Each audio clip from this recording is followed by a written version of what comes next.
What's up guys, Asian here again with another build video, and today we're going to be going over the Magicka Sorcerer. Specifically, this is going to be a pet build.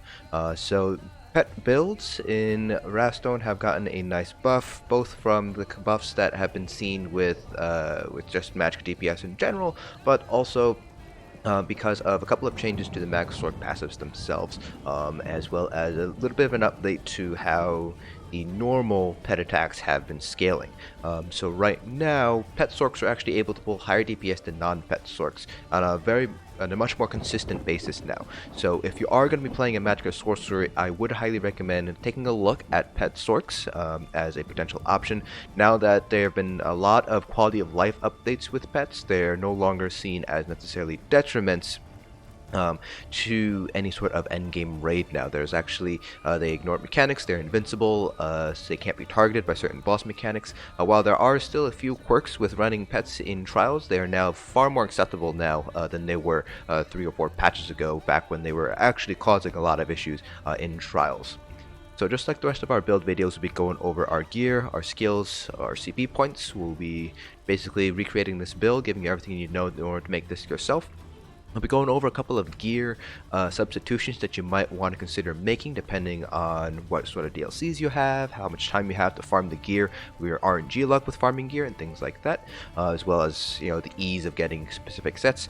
We will be talking about our rotation a little bit here, and then we will finish things off with a 6 million dummy parse so you guys can get an idea of the amount of DPS that you're able to pull on a pet sorc, and you can use this to kind of compare to other Magicka DPS builds that I release on this channel. So without further ado, let's go ahead and get started here first with our gear. So this is pretty much going to be one of the best setups that you can get right now. There are a lot of different setups that you can run, and most of them pull fairly close DPS within the 1 or 2k DPS, but I found this to be at the very least one of the more consistent and best parses out there were with this particular build. So for a Monster Helm set, I'm running Zaan, so we are still going 5-1-1, so 5 light, 1 medium, 1 heavy. So our Monster Helm set is our heavy and medium piece, so I have medium shoulders, heavy head, so you just want to make sure your Monster Helm is in heavy and medium, 1 of each. And then for our body set, I'm running Siroria. This is the perfect version here. You can run the imperfect version if you would like. The perfect version is dropped. The armor pieces at least are dropped from Cloud Rest +1, Vet Cloud Rest +1. So that's a little bit more difficult for a lot of newer players. So if you're not able to clear that, then you can farm this, the normal version, on a normal Cloud Rest, even if +0 normal Cloud Rest is fairly quick and easy. But there are a couple of sets that you could replace this with, and I'll go over them after I finish kind of talking about the gear that I have on right now. For our traits and our enchants for armor, I have all divines and all Magicka enchants here. However, you can go with infused on your large pieces, so you can go infused chest, head, and legs if you would like, and you can that'll give you a little bit more Magicka, so you have a little bit more sustain. Overall, in terms of mathematics, Infused does end up pushing out a little bit ahead of Divines, but it is such a small difference that it doesn't really matter which trait you really go for. We're talking about less than half a percentage point difference here. So it's really up to whatever you happen to get first. If you happen to get an Infused large piece, you can stick with that. If you happen to get Divine's large piece, that's perfectly fine as well. So it's really up to whatever the RNG decide to give you when you happen to get your set pieces there. Now for our second set, this is our front bar set. We're going with Mechanical Acuity. Due to the buffs with the Shadow Mundus, Mechanical Acuity has kind of risen up again as a really solid Magicka DPS set. Tacked on with the fact that you can now craft jewelry, so Mechanical Acuity is actually a very nice set, very easy to obtain, and does very high DPS as well. For our jewel traits, we have 3 Bloodthirsty. You can go with 3 Infused instead, or any combination thereof, because of the way the CP calculations have been altered. So now the CPs are now additive rather than multiplicative, as well as the Sorc's additional spell damage from the Expert Mage passive. Infused is stronger, generally speaking. You can run Arcane if you would like. The difference is not very small. I should say it's not very big.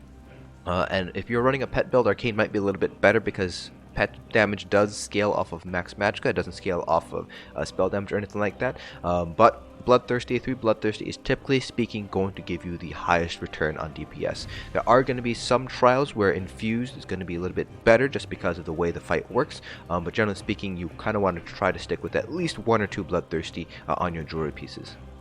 For our front bar, we have an Inferno Staff and Mechanical Acuity. It's infused with the Fire Damage enchant.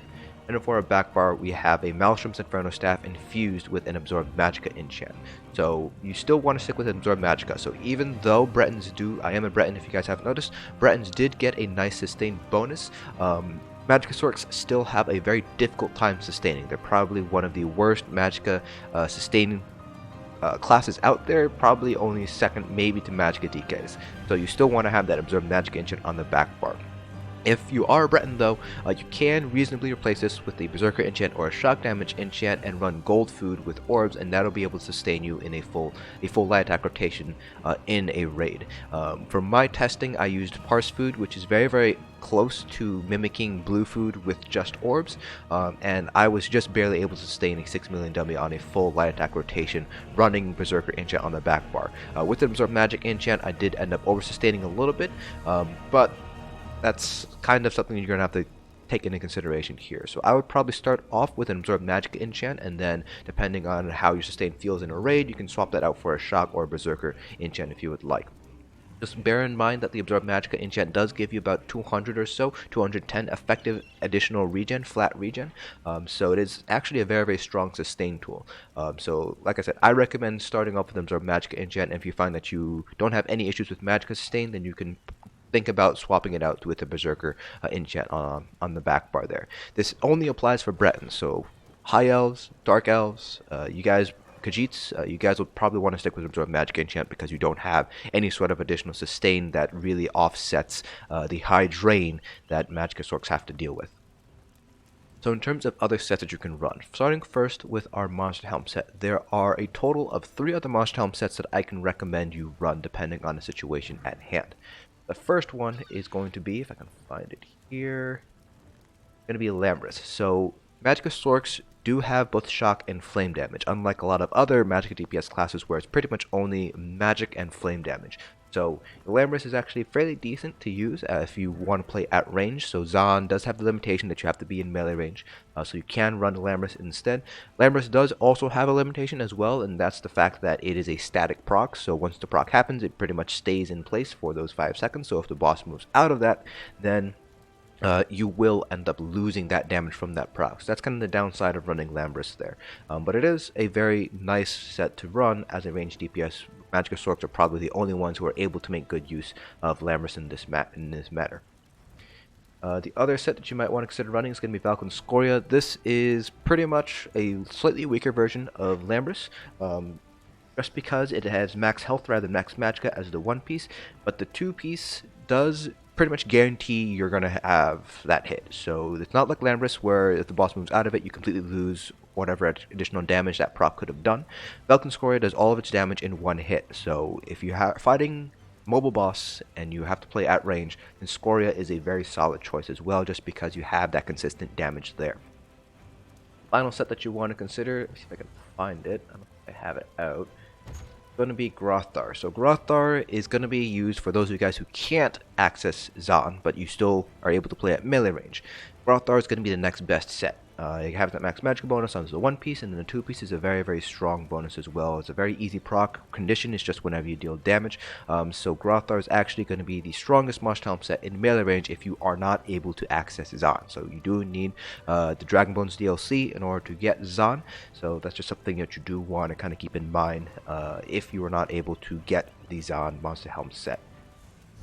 One other set that I do want to consider, put up for consideration, though it's not necessarily going to be as good as Ilambris, Skoria, or Grothar. It's going to be Maw of the Inferno.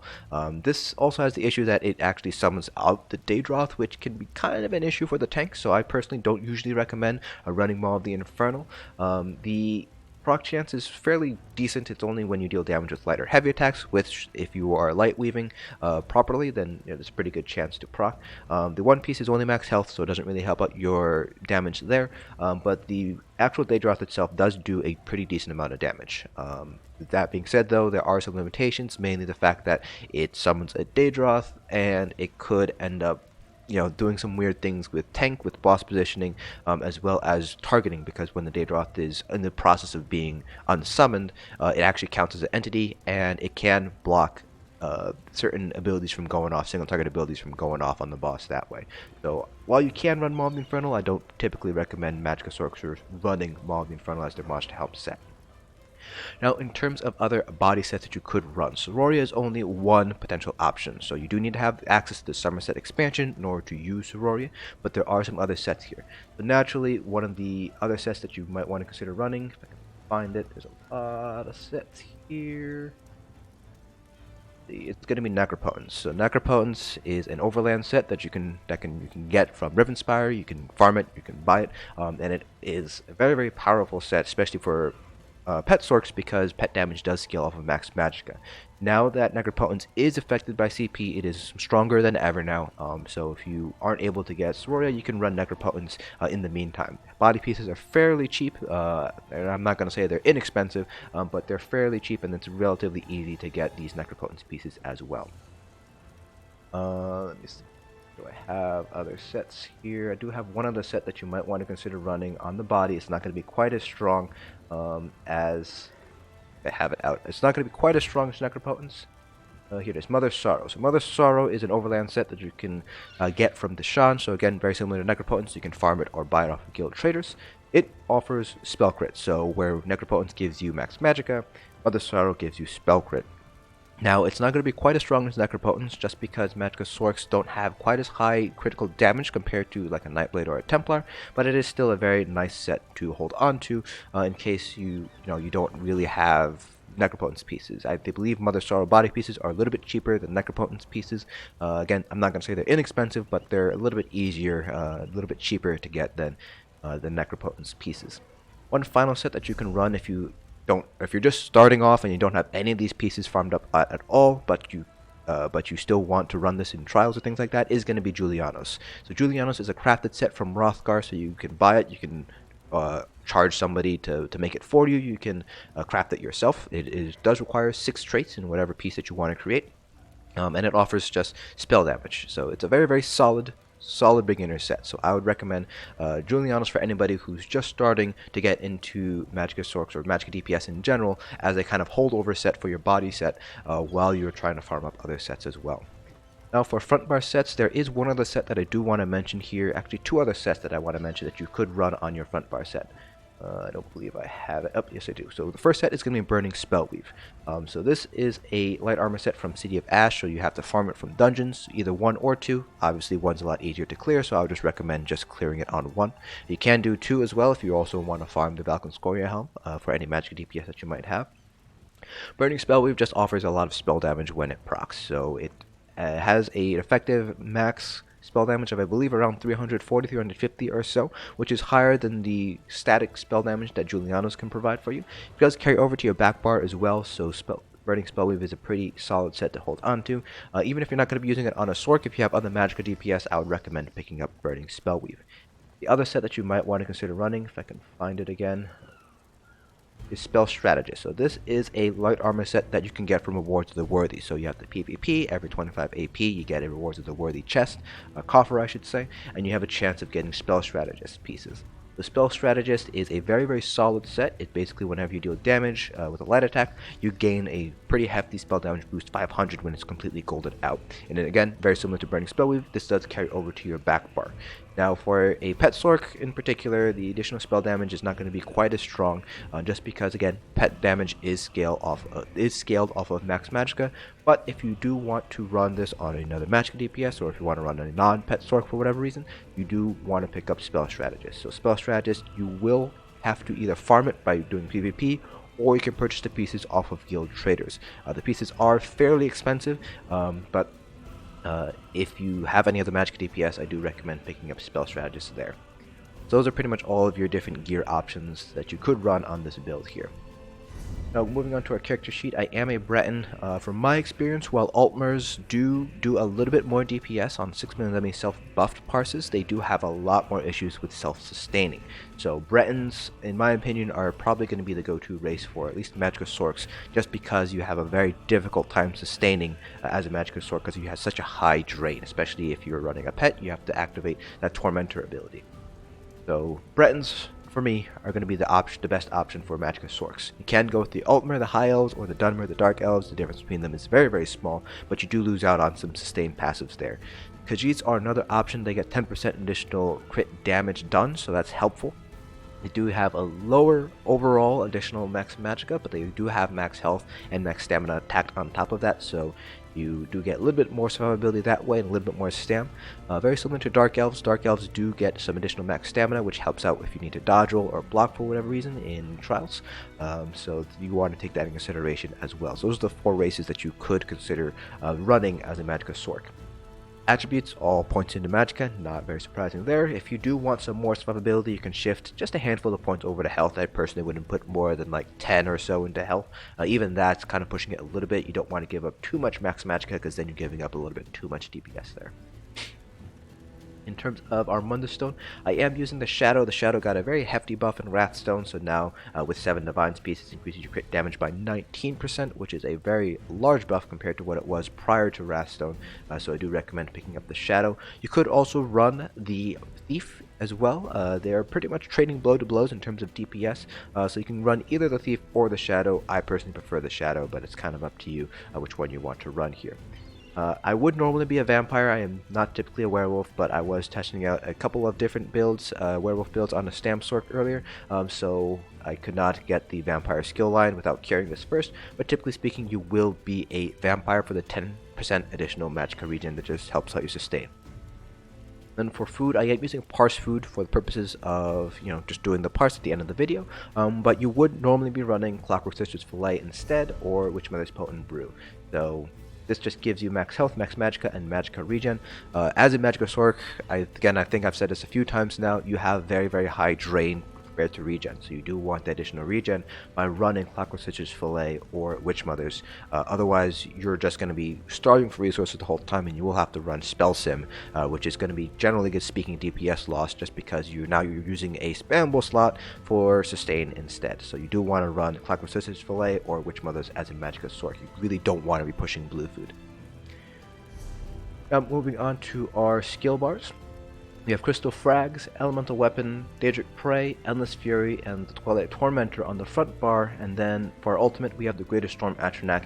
You can replace this with Shooting Star if you would like. The difference between them is going to be very, very, very small, so it's really whatever one you happen to have.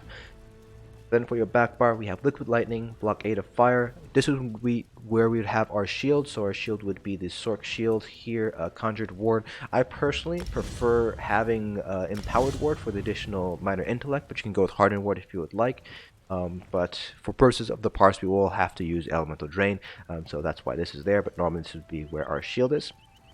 Rearming Trap for the minor force bonus. Now, if you have access to the Citric Order skill line, you can also use Challenge Acceleration instead.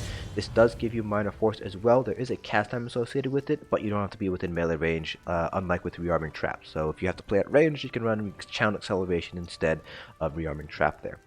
And you do have to double bar the pet, so we have Twilight Tormentor again, and then Greater Storm Atronach on the back bar here. Now, going over our champion points, the CP cap is been pretty much stayed the same in Wrathstone, so they're not increasing CP cap any longer until they kind of rework the CP system. So 810 is the max CP, and that gives you 270 points to put across each of the 3 different constellation types. Starting off with our green CPs, I have 100 Arcanist, 100 Tenacity. You can drop these down to 75 if you would like. That will give you a little bit more points to play around with the other nodes, so that will give you 120 points to play around with the other nodes, in which case you can do 40-40 into Tumbling and Shadow Ward, and then 40 into Warlord.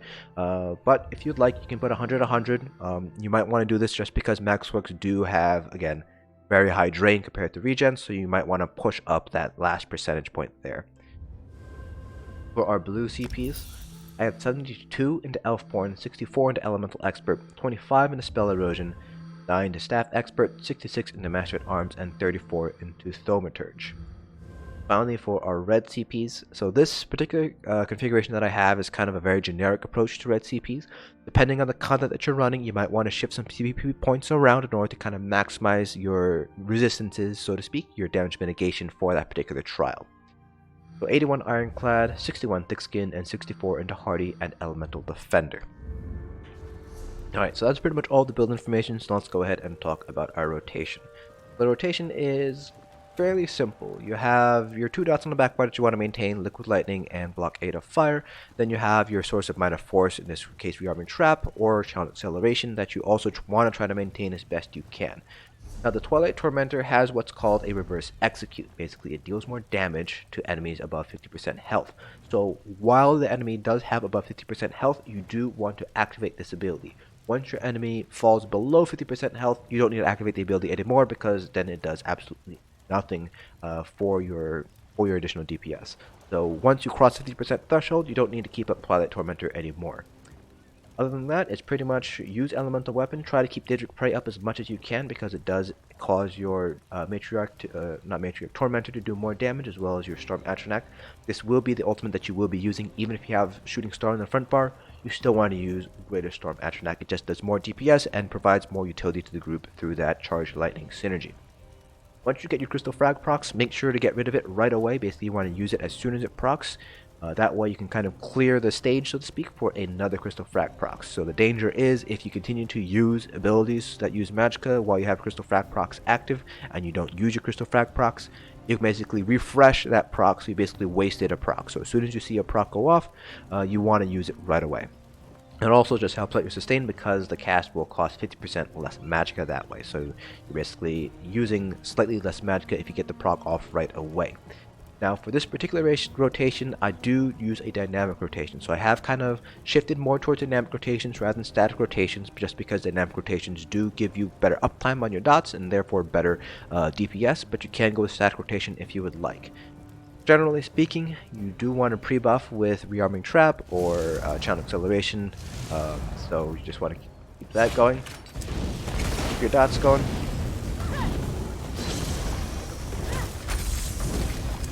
And I'll give you kind of an example of what I mean by just a dynamic rotation in a little bit. So you can see here that I'm basically keeping an eye on my dots here, and my dots are offset. That's what I mean by a dynamic rotation. Basically your dots are going to be a little bit offset, which means you're going to be a little bit more involved when it comes to maintaining your dot uptime, because now your timers are a little bit offset here. Obviously there will be times where they match up again, like right now, but generally speaking they will be a little bit offset, and that's just because the lightning lasts 10 seconds but Blockade lasts for 8. So that is a dynamic rotation.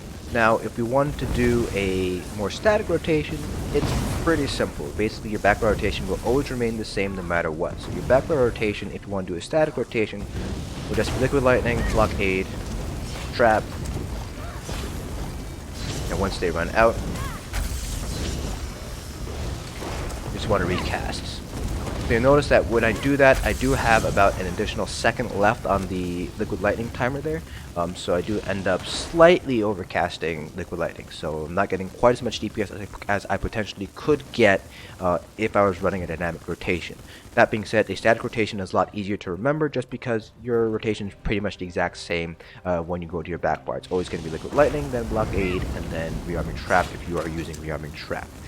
Otherwise, you would just be using Challenge Acceleration whenever you need it to rebuff yourself that way. Compared to a dynamic rotation, where you will have to basically offset your dots and pay very close attention to your dot timers using Shrendar, Action Duration Reminder, or the in-game buff tracker to basically maximize your dot uptime that way. Now that that's all said and done, we're going to kind of reset our dummies here, and we're going to do a 6-man dummy parse so you guys get an idea of the DPS you can expect. I am using spell power potions that give me major sorcery and major intellect, so these are the potions you would normally be using in a trial.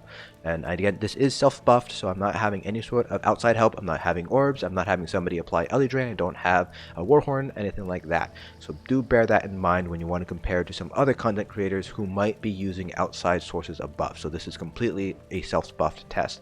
So you can compare this to other self-buff tests that, for example, I do, but you can't necessarily take this parse and compare it to raid buff tests elsewhere. Now let's go ahead and get started here.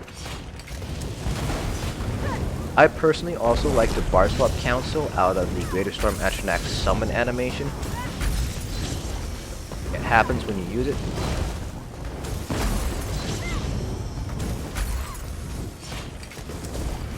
Now, because I do have Storm Atronach double barred in this scenario, it doesn't really matter which bar I am on when I cast it. So I can cast it on my front bar, cast it on my back bar, doesn't really matter all that much. Oh, I forgot I need to deactivate my Tormentor.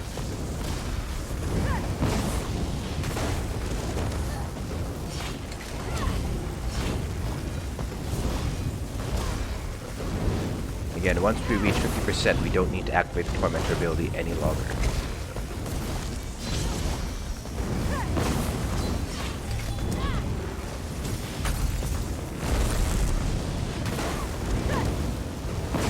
So at this point, I would no longer need to use the Tormentor ability. Obviously, because it's a 6-man demi parse, not a lot of time between 150, but in longer fights, in actual trials fights, which might be a little bit longer, you might need to use Twilight Tormentor a little bit more. Oops.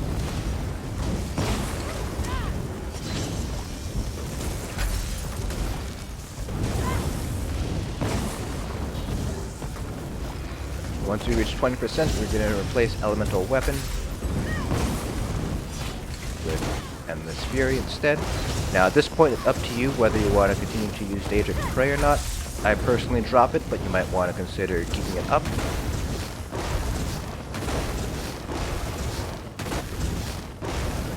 And there we have it. So again, in Execute, it's up to you if you want to keep up Daedric Prey or not. You still want to use Crystal Frag procs at the very least every 20 seconds, because you will need to do that in order to maintain your Minor Prophecy uptime from exploitation. So you do want to use Crystal Frags every now and then when you are in Execute, but it's kind of up to you whether you want to use Daedric Prey or not. I personally would probably recommend keeping it up.